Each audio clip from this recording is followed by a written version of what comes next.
I'm Edison Torres, born in Puerto Rico, Rio Piedras, Puerto Rico, June 25th, 1985. I'm a product of two HIV positive parents, as well as a HIV positive sister, and that's been my curse my whole life.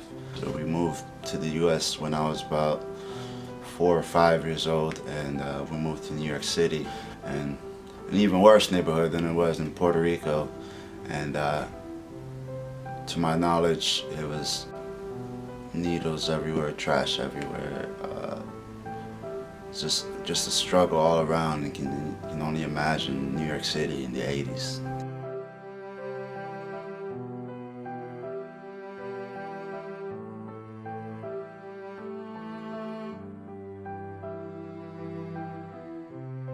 Really excelled in education, but somehow I was still troubled. I was starting trouble, fighting all the time, and I think that was just a product of my environment. But still kept trucking on. Later on through the years, I kept seeing my mother sick and didn't know why. And at 10 years old, my mother passed away, November 11th, 1995, at the age of 42. The HIV virus had turned into AIDS, and there was no longer anything she could do. And I lived my life day in and day out, seeing her on her bed, attached to a machine, and not knowing why. But just living my life as any person would, and being on the streets, seeing my brother on the streets as a gang member, and getting into trouble all the time. That really poisoned my heart and my soul, and I started to see myself following in those footsteps, selling drugs and causing trouble and hanging out with the gangsters on the street.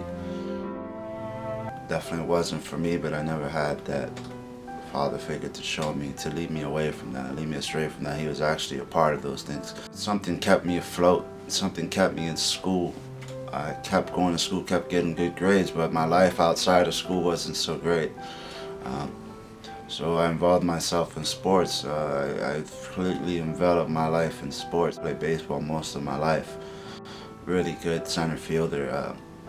I got into wrestling and football once I got into high school.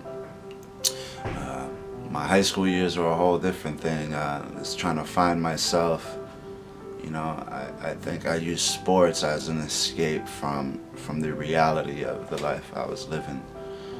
But, outside, when you get home, school can't save you when you get home. And those people were still waiting for you when you got home.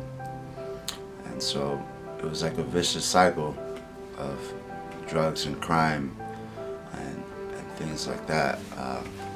I stayed in Springfield from about 1991 all the way through 2005. I went to high school in Long Meadow, Mass, and I took culinary arts as a vocation. I didn't know what I wanted to do with myself. I didn't know what talents I had, but I soon found out that culinary was my calling. I was very rebellious in my teenage years. I was raised by a lesbian aunt. Soon after my mother passed away, she took us in, my sister and I. So I grew up in a house full of women, which helped me gain a whole lot of respect for women now. But I left my home. I became homeless at 16 years old. I was sleeping in hallways, selling drugs, but I was still going to school for some reason. Never left the school. But nonetheless, for my sophomore and junior year, I was sleeping in hallways and cars, other people's houses, just really truly a lost soul. My senior year of high school, I ended up in jail for selling drugs and other charges. I ended up in jail. I ended up getting sentenced to a 6 months to a year sentence, and I ended up serving 8 of those months. And I got out on good behavior. Through my time in jail, I was with a girl for a lot of years. She was pregnant. I found out she was pregnant and she wanted to have an abortion. And those things, dealing with those things inside of jail just really killed me. There's nothing I can do about it, about saving my child. And it happened. It happened, and she had an abortion. And soon after I got out of jail, in 2005, and didn't know where I was going to go in my life. Miraculously, they let me back into high school, and I ended up finishing. And that was great. And that was something that my family never thought I could do. I never thought I could do. Never thought I would do. But I did it, and that's a testimony to really, truly believing that you can do anything you set your mind to. After high school, I went to community college at Springfield Technical Community College, and I took on a business degree, and shortly realized that that's not what I wanted to do, and I still got lost.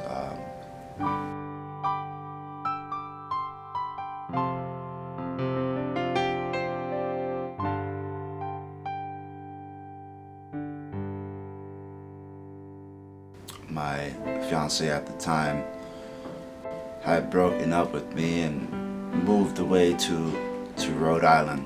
I didn't find out till 3 months later, and ended up reconciling with her, and then that's how I ended up here in Providence, Rhode Island. It was through her. And when I came to Providence, I decided I would enroll in culinary school at Johnson & Wales University. My cousin was a chef.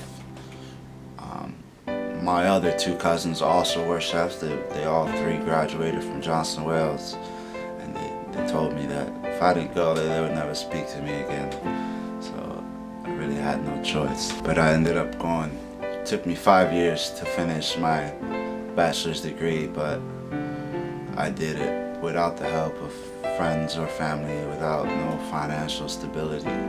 Somehow got through it, and it's really, truly a blessing to have gone through all these events in my life and still have the ability to keep fighting for what I know I'm capable of.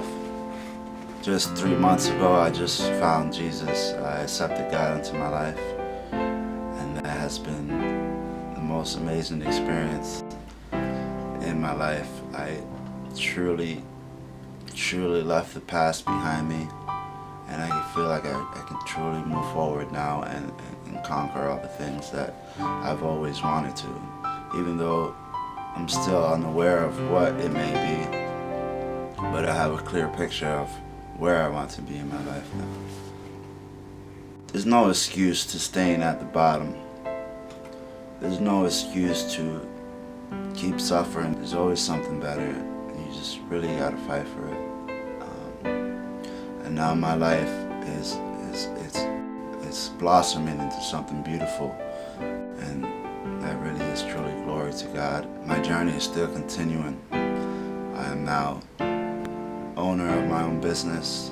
I am now working in the best restaurants.